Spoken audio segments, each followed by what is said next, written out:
Hello, Eli. Oh, I said again, Eli. It's Eli, actually, like my name. Okay. Hello, Eli. And hello, everyone joining here via Zoom. And hello also to everyone watching the live stream via YouTube or Facebook right now. This is our second day of our double feature online special. After the great talks we had yesterday with Björn Melhus, Munira Al-Kadiri, and Ed von Yellis, we are continuing now with this artist talk with Eli Cortiñas. And at 7 p.m., we will have Andrew Norman Wilson as our virtual guest. And then at 9 p.m., it will be Agnieszka Polska, wrapping up this whole double feature online special event. So for the ones who do not know the double feature, the double feature started as a monthly event series 8 years ago at the SCHIRN as a forum for national and international filmmakers and video artists. And Eli Cortiñas was our guest in 2017, and we're so happy to have her now back and that she's presenting her film Waltz of Feelings on our SCHIRN website right now. Yeah, you can watch her film Waltz of Feelings on the website, and also you can see the artist talks from yesterday in case you missed them.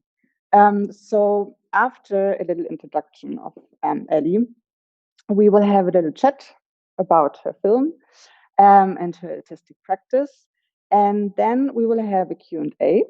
So for the ones who are watching the live stream right now via Facebook or YouTube, please come over to Zoom if you have any questions.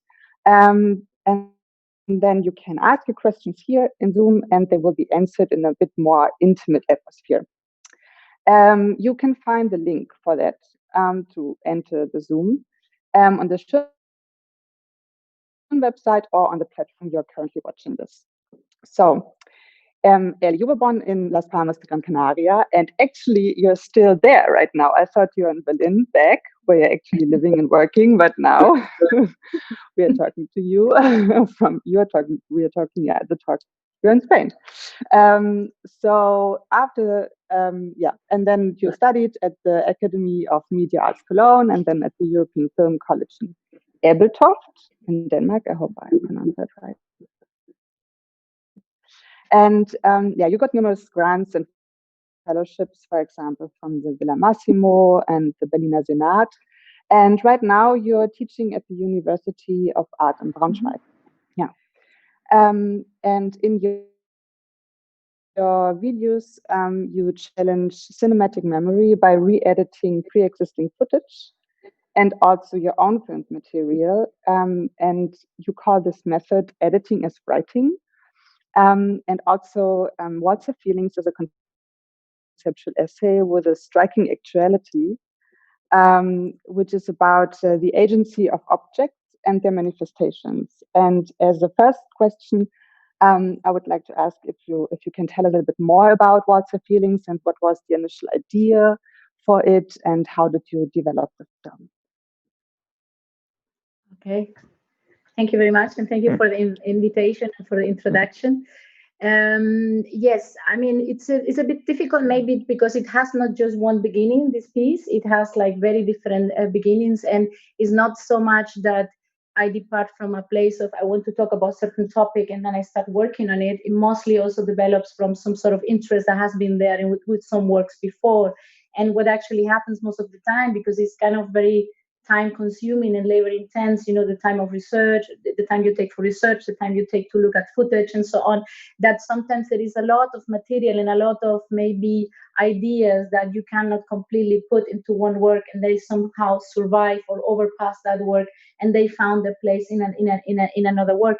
So somehow these piece Waltz of Feelings have like many different beginnings. Maybe one of them that was kind of very seminal or like kind of essential was that I stumbled upon a book that was called Waltz of Feelings like around 8 or 9 years ago, without knowing actually that they would become like kind of a very important tool, or like, let's say, of a guiding vehicle within the project. And it was a book written by a architect and professor for design and architecture in London. She already passed, called Catherine Schoenfield. And I was very struck by this book because it was making, with the help of 3 examples of 3 cities after World War II, was talking, it was, I think, Paris, New York, and London. And she was speaking about labor division in societies, not just so much only architecture and design ideas, but how it was interconnected with gender division, how domesticity became female by force in a sense, because when the men turned back from war, then women had to make space in the workforce that they have been working before in order for them to enter that kind of space. And so domesticity and the advertising and everything was actually put to work to kind of suggest that the home was kind of the let's say the factory of the woman, of the female. So she really plays along, explain all these concepts. She speaks about the interior space, about being always kind of director or design for these female sort of bodies, and then the public space and the famous flaneur, this figure that can enter all the public spaces, this Benjaminian figure as being always male, and having access to very different areas and to, of course, public speech and public and of course the office and the work and so on. So I became very fascinated by it also because she's intertwining a lot of film into it. She was using a lot of examples of film. So that was maybe like an initial sort of moment for me. But then much later, I also became more and more interested in walls, not just as containers and as architectural sort of entities, which we always know that they're mostly very political. In a sense, they're connected to laws, they're connected to accessibility, to mobility or non-mobility, as we know. So they're already very loaded somehow, but as objects themselves, we don't think so much about them. So it became a little bit of an obsession, actually, to walk around, those objects, to look at the possibilities of an animistic sort of powers behind them. And then, of course, also this idea of how different sorts of power, like or political regimes, not only are able to install themselves and to portray themselves through those architectural objects, but also how that aesthetic itself produces a sense of power or powerlessness, somehow. So I started, going around maybe more subtle ideas of walls. I went into the domestic space of the dictators, for example. I look at the homes and the offices of the dictators. I look at all those subtle decisions within design that actually try to make these political figures a little bit more human, and start like going from there. And then it developed into us, a much bigger sort of thing, because we will talk probably more about it, but of course you cannot look at that at those sort of systems without looking at labor, and not just labor, forced labor, for instance, but also like the creation of employment through warfare, or the creation of employment through these sort of oppressive systems and so on. So that became inevitable, actually, to be a part of the project as well, So this is trying to give you like a very short version of what it is about. Yeah, thank you. That is a good summary and a good description of how you came to the idea and everything. Yeah. So, but yeah, you use this found footage material, the visual, and you combine them with your own material, and like usually also in your other works. And usually it's, I mean, if someone knows your work, it's usually easy to distinguish between these two, the found footage and your own material. But what I noticed with that film, that there's also, of course, own recorded audio material, all these monologues you can hear, but there's also found audio material. For example, at one point I could spot Don Draper from Mad Men when he talks about happiness and the new car and the billboard sign that speaks to you. And I would like to know how you came up with that, like the monologues, and like, are there any literary references? Did you write them your own, and if you collaborated with someone also on that? Like, I mean, it's not your voice, I guess, or No, the voice itself is the voice of but she's a filmmaker herself, Marcy Mendelssohn. She's a great colleague and friend. She has fantastic voice, and we have been working on a few pieces together since I casted her by, almost by accident. I was looking for someone who had done maybe like a native speaker who didn't have a certain type of accent, and she was perfect. But also because she's a filmmaker herself, and with the topics that she works with, she was very, very much able to embody pretty soon, actually pretty fast, what I wanted to talk about, with the kind of aura that I wanted to create with the voice. Uh, in terms of the voice. I mean, the text in itself is a very important part in all the pieces that I do, and it's always like a big collage. It's partly some voices that, as you say yourself, you could identify Don Draper at some point from Mad Men. So I use some voices that I found in the material that I'm using for the research. Maybe I don't use visually afterward, but I use some of the audio tracks. But it's also some thoughts of my own, because this process for the piece took like a year and a half, let's say. It's kind of a long research, looking at footage. I look at hundreds and hundreds of hours of material, documentaries, but also like a lot of YouTube videos, series, a lot of mainstream cinema where I go to actually to look for some references and so on.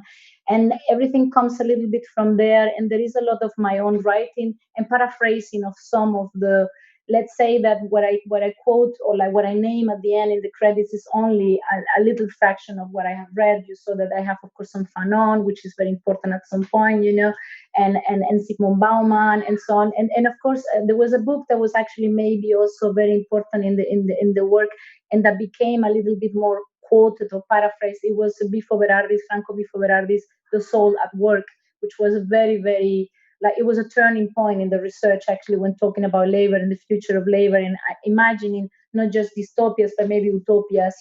So he brought also this really interesting concept of looking at the genesis of the word utopia itself, and so some of that land there as well. But at the end it becomes such an amalgam, it becomes just like really so much kind of entangled together that I am myself not able to identify how much might be actually quoting something. Also because a lot of these writers or thinkers or people that I go to actually for my research or that I encounter, they kind of also influence one another and they refer to one another. So everything becomes like this kind of big amalgam of ideas that ends up there. And a lot actually of the editing of the text happens while editing the piece itself. So I might really write a super long sort of voiceover, but at the end I end up cutting things together that weren't really meant to be together. So basically I create my own footage, but then I treat it the same way I treated the footage that I found. I go with the same type of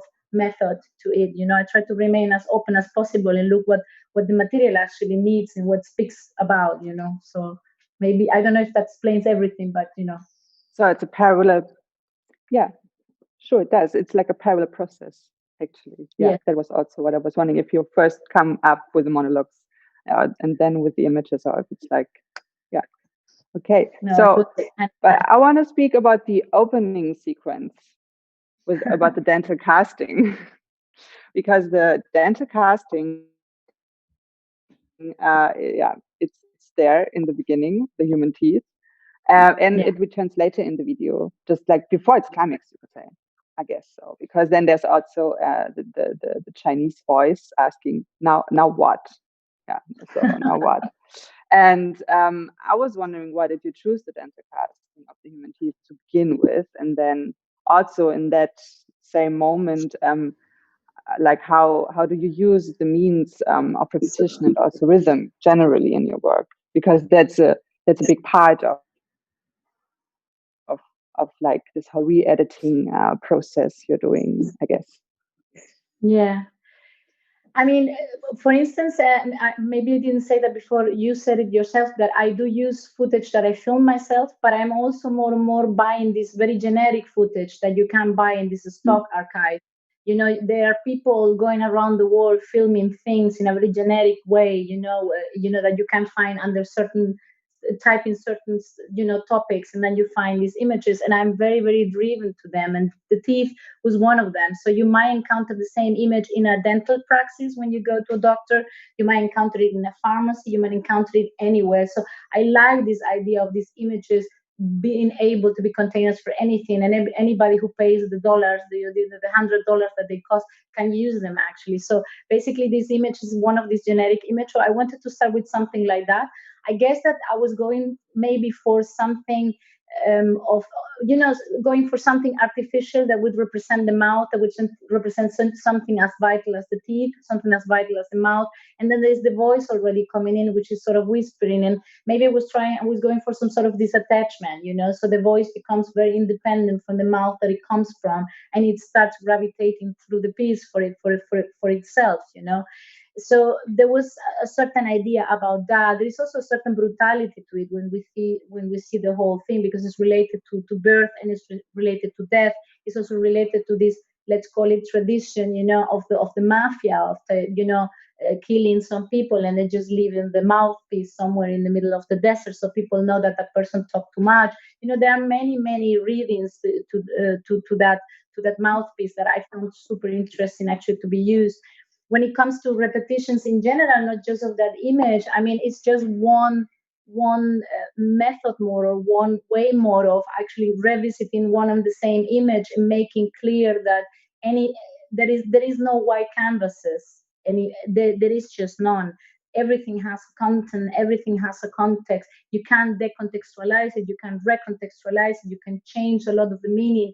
You can do a lot through the means and the dialectic of montage and what kind of sound you lay underneath or not, but you are always working with something that has a lot already embedded, plus the reference and the experience of the viewer.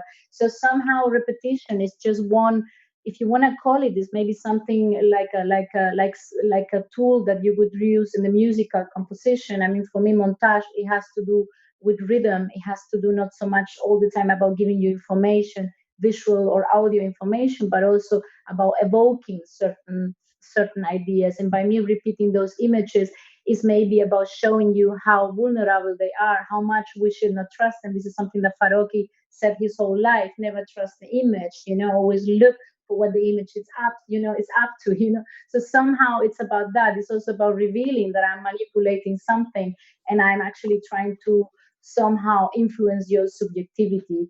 So somehow that's a lot about that, and it has to do with that rhythm, and it comes in maybe in a very sort of organical way into the process of editing. Yeah, I guess that sequence with the black screen saying this video contains content. Yeah, this caught my attention from the first moment I watched the video, and for me it seemed so ironic, like in the first place. But of course, yeah, I guess it's pointing to the role of images in general, just what you said, and more also the impact of blank images. Yeah, so that would be actually my next question, like where do you see its potential, or even maybe its danger, like when I mean, the fragment that you're talking about is actually something that is used as a warning in a lot of films. That they usually say this film contains sexual content, or they say this film contains violent content.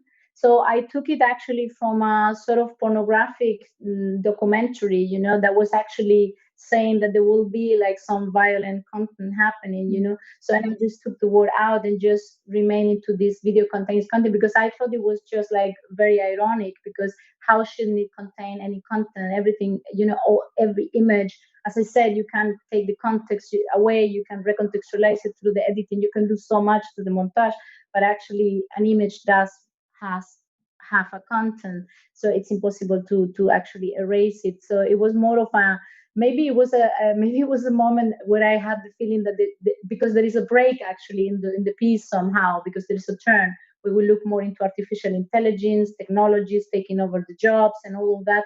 And I had the feeling that it needed somehow to have like a caesura, no, like a cut that would divide it. And maybe it's a moment in which I found that because there's so little humor in so much that we're talking about death, basically. We're talking about all these necropolitics. We're talking about, we're talking about things that are anything but light stuff. So I just maybe had the feeling to bring like a humorous moment there to actually do that sort of break with everything can renew itself. It's a little bit like one of these David Lynch films where something happens in the middle and then everything changes and you have two options. you remain with him because you know something good might come after that, or you just remain stuck thinking that what happened before has to lead to something else, and you're frustrated. So somehow I like those sort of cuts that change somehow the mood and the aura of the piece, so that's just what was to it. Yeah, that's what I also felt when I saw it. It was the cut, and then this whole artificial intelligence part came. Yeah, I also saw even like you. Yeah, I think you said that in the beginning that your film has many beginnings, and I spotted also like these kind of chapters even. Yeah, there's even this prologue in the beginning, and then it comes to this whole this is my next question actually, because there is this quote that I would just like to read out from your movie. Silencing the past has become a standard procedure, building walls has become a standard procedure, and the ethnic cleansing of history has become a standard procedure. Or since some sequences later, we see the statue of Hussein in Baghdad down by UN 2003. I mean, this footage was going around the world, and but of course now seeing that now. I mean, I had immediately think about that current debate that we are facing right now, which is around the tearing down of the statues that have a past related to slavery and colonialism. And I would just like to ask you, how do you see this certain development, and maybe where do you see a difference between this tearing down of the statues right now and, for example, like the ones of Saddam Hussein? Yeah. Yes. I mean, yes, of course, yeah. I am very interested in what's happening with that. And I just the last day have been talking to many friends also about these, we're having like very heated discussions about how we should handle those monuments, and how we should actually restore, not restore, erase, memory or not, and how what kind of memory, and how many of these monuments are actually like really violence. When we talk about Belgium, for instance, now that happens as well with this whole King Leopold monuments that they're still around, or we still have like one Franco monument in Melilla, one of these two African cities which remains occupied by the Spaniards, so which mostly nobody talks about, but there is still one figure of Franco there. And we have so many of these figures that are not only monuments and are virulent because of the history, but they are actually violent to a lot of people that might encounter them in their everyday life. So I am very much pro erasing of a lot of these signs. I guess that I have been interested in the monuments, and I did a piece, I think like a year or 2 years ago, there was actually like working with a lot of toppling down of monuments. I have been interested in how the media has covered that basically also, because I have experienced maybe, let's say in the last 10 years, that when it has been about tearing down symbols that are not symbols of Western, any kind of politics, even if there is colonialism embedded in them, everything that is not Western has been always have like a sort of celebratory touch, like the touch of the liberation, as we have with this Saddam Hussein figure, in a lot of them that come from the former Soviet Union. We have it in Berlin, as you know, with the Palais de République that was completely torn down because it was supposed to have asbestos, but we have a lot of theories, and not just conspiracy theories that say that's not about that. But of course, you don't keep that type of memory around because it's a former Soviet Union, and so on and so on. So you reinstore that palace, and you put the Humboldt photo in it, and you put, of course, a collection inside that comes from a genocidal practice. We know. I'm not going to talk about it because I'm going to get super mad about it. So, and it's not about that, but you know what I mean. So somehow it's interesting that the media coverage of these things, when it comes to non-Western signs, has been always been like the one about the celebratory, liberatory sort of thing, but when it comes to what happened already, I think like a year before it started with the Confederate statues in the States, that they start taking them down, that, also in many places in Europe, things started to happen. Everything is about vandalism, and it's about being vandalized, and something, a property of the public, it's all of that culture is being damaged and all of that. So I think there is like a huge problem and asymmetry in the way this is covered by media, but also in the way we have accessed this discussion as well. So I am really very thrilled about what is happening now. What happened out of this outrage, even if it gets very concentrated towards the United States and the racial profiling and the killing of black and color bodies. But I think it's just pushes into the right direction. I think that there is a necessity for it. I don't think that because we tend so much in this globalized sort of world and this over-informed and globalized informed sort of connection that we all share, we tend to look for like kind of a standard solution for everything. And I do think that every monument, but also not just monuments, institutions are also very difficult sort of places that perpetuate ideas and ideologies that we do have to have a problem with. So it's a question of repurposing. Even it's not just decolonizing the monuments and finding, like a little sentence that explains something and erasing and putting something on top of it. Is also questioning the idea of monuments themselves. I mean, there is this beautiful essay by Hito Steyer. I don't remember the title, A Tank on a Pedestal, I think it's called, when she starts the essay talking about this World War II memorial where there is a tank on top of a pedestal, kind of showing, the remains of World War II. And then there is this pro-Russian separatists that go to the pedestal, repair the tank, and then go to war with it and kill 3 or 4 people, I think, from the Ukrainian side in the middle of this conflict. So she plays the question of what is actually monuments, what are institutions, cultural institutions, or museums themselves? Are they only garage? It's like a garage where you put a tank and it's just a matter of waiting for the time to repurpose it and bringing it to work, for the whatever power or ideology is in power at that time. So I think we have to question these things like from very much from the ground. And that brings also, of course, the difficulty, because once you start, pulling that thread, you're going to have to touch everything. But I think it's about time we touch everything. We have to touch institution. We have to touch language, mind, everything, that has been constructed in a certain way. That's just what it is. So I'm very much in favor of it, and I'm very much enthusiastic about it, even if not all of it I'm in favor of. But I think it's just a necessary sort of, maybe it needed that visual sort of impact and coverage in order that become finally something that we talk about the way we talk about, and it's not just vandalism, because it's not. Like a starting point for a really complex thing in the end. Somehow you have to begin when it's so complex, and somebody has to wake up everyone. Yeah. Okay, so I guess the time is somehow running out, but I have one last big question for you because I was actually thinking about the role of those silent objects. So the beginning question, yeah. So and then in the end, you let the robots speak as if they have feelings. Suddenly it's like you say walls have feelings and also robots having feelings. And then also when you think now about Corona, I mean, Corona, which not just forced the world to slow down, at least for a while, it also showed the inequality that was created through neoliberalism. It brings it up much clearer. So this was actually also always when I see your film, somehow these 2 points came together in a much more clearer way to me, like this whole falling down of statues, and then the falling of statues, and then also this whole in German you say Corona as a Brennglas of this whole inequality. But now with the pandemic, do you think there could be really this change of the role of those silent objects?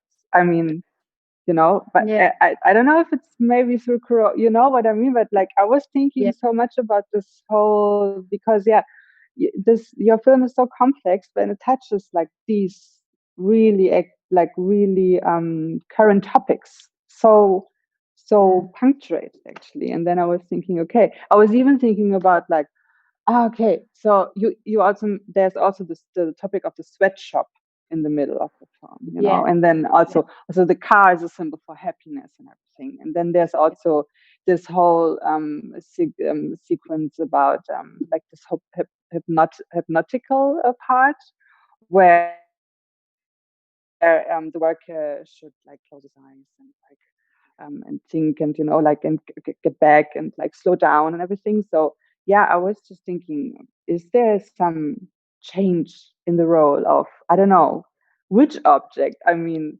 yeah. Wow, that really is a big question. Yeah. I don't even know where to start. I mean, I guess, but there's so much in it. But yeah, I mean, there is a moment in the. I'm gonna try to tackle a few things because I don't know if I can make it short enough and understandable enough. But of course, there is this question, and I think we talked about it prior, to it about disposable bodies. You talk about the status being, turned toppled down, but we also talk about disposable bodies, the bodies, which I think when we talk about Corona, which I don't think is the lens we have to talk about everything, but it's a lens that has come, that has appeared, and has really changed the way we look at so many things. It doesn't only show the inequalities, it also has brought upon like the reality of the works and the jobs that are actually there to sustain our lives. And what we have seen is that those jobs are mainly have been rendered invisible, have been rendered unsustainable, have been rendered incredibly precarious, very bad pay, but also not remunerated. Because if we talk about the care, we talk about care, about sustaining life, we talk about children, we talk about elderly people, those are works that have been traditionally, directed or subjected to women somehow. And this has been a very unremunerated, and also in the socio-economical space, not really visible, a space that has not been made visible, or like a position or a work that has not been actually remunerated even in the social sphere. So those things came up, very clearly. As Bruno Latour was saying in an interview very early on, that he was very astounded by hearing so many years that we cannot stop the capitalism, we cannot stop this machine because the entanglement in the global, very complex geopolitical relations will make everything fall apart. And now we realize, yeah, it is pretty possible. Because there is just a handful of jobs that we might need actually to sustain our life. We just need to look at those with more detail, make them less precarious, remunerate them the way they should, and give them the space in society they need. At the same time, we also could look at the fact that the wealth is already there. It's about redistribution of wealth. It's just about redistribution of wealth and so many other things. So I got very, very upset many times when people said like, oh, this is so great about this pandemic, is that it's so democratic. It is not democratic at all. It is absolutely the opposite of democratic. If I have no access to clean water, I have no access to health services and insurance, if I have to take public transportation, if I cannot stay home and do my work from home, or if I stay home to do my work from home, but I have 5 children in a one-bed apartment, that also puts my livelihood in jeopardy. So those things, became very loud very easily. And somehow I do see a possibility, or like I do see a connection between disposable bodies, as I show in the piece, somehow, with this artificial intelligence that are being, thrown away, these robots, and a connection between those bodies that also Judith Butler, for instance, has talked a lot in war torn places about these bodies that are not worth being mourned, the people being killed, but they are not mournable, they are completely dehumanized, in their value as such, as humans. So all of these, I think it's really important to look at with a lot of detail, and not just to see the pandemic as a chance for change. I don't think change is going to come because of the pandemic. I think we have a lot of work to do. I think the work we have to do is absolutely connected with environmental or eco-feminist practices.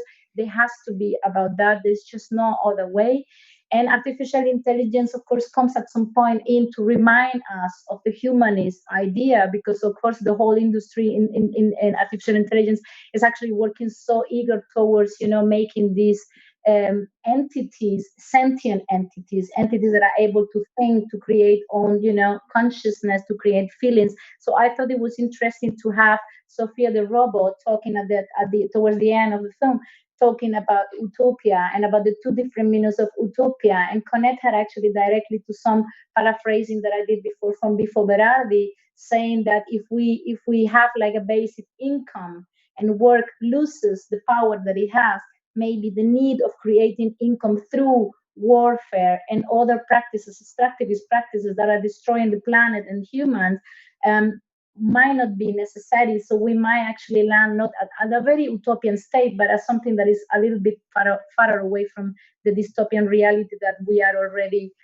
living, because we always depart from a place that seems to be a status quo when there is none. There is an asymmetry in the world, and that's just how it is, So somehow I found it interesting to work with that, and this has been anyway something that I carry through the new works now, that have been working more and more with this sort of what artificial intelligence and this invisible, this kind of rendering invisible of human labor behind machine learning and algorithm, which is also an illusion that is being created in this huge tech industry, So somehow, but this is huge. You see, I don't know if I can answer the question because it's too many things, but just telling you a bit of the madness that I go through, So that's what we said in the beginning. This film is so dense and so complex. There's so many points to talk about.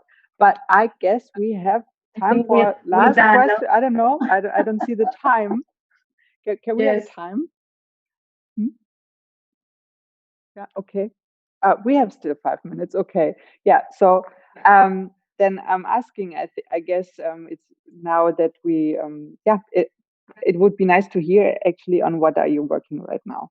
This is okay. Yeah. Well, yes. I mean, when I'm working on, I did a piece after Walls Have Feelings that was called The Excitement of Ownership, and it was because I had the feeling that in Walls Have Feelings I couldn't really look so much at the kind of female side or the side of, as I said before, domesticity and how the female has deconstructed within that space of the interior. And then I did a piece that was working a lot with sex bots, these sex robots, and how they're being more and more built with artificial intelligence, and what that might mean or not to laws and regulations that we need actually to create in terms of how we're going to deal with artificial intelligence in our life, not only in this sex industry, but also, for instance, more and more robots are being, inserted into elderly homes, actually, to keep company to the elderly people. So we are having more and more the interaction with these intelligent machines that are actually more and more part of our lives, and we need to somehow create regulations and laws and frames, and actually how we're going to deal with a lot of that. And that's kind of, that started a bit with Walls Have Feelings, and that has been moving along. I'm very interested in this whole extractivist practice, not only of natural resources, but also of big data, everything that Zuboff has been writing about surveillance capitalism, and how this extraction of our data is not only being used for commercial ends, but also for political ends, as we saw with Cambridge Analytica and the whole, last voting in the elections in the USA. So basically, I'm working along those lines and looking a little bit at those. I am very interested in how these robots are always kind of female, especially the most developed ones, and why femininity or female attributes come into play, because those are robots like Bina 48, for instance, or like a lot of the avatars that are very famous, a lot of the influencers on Instagram, Lil Miquela, and so on.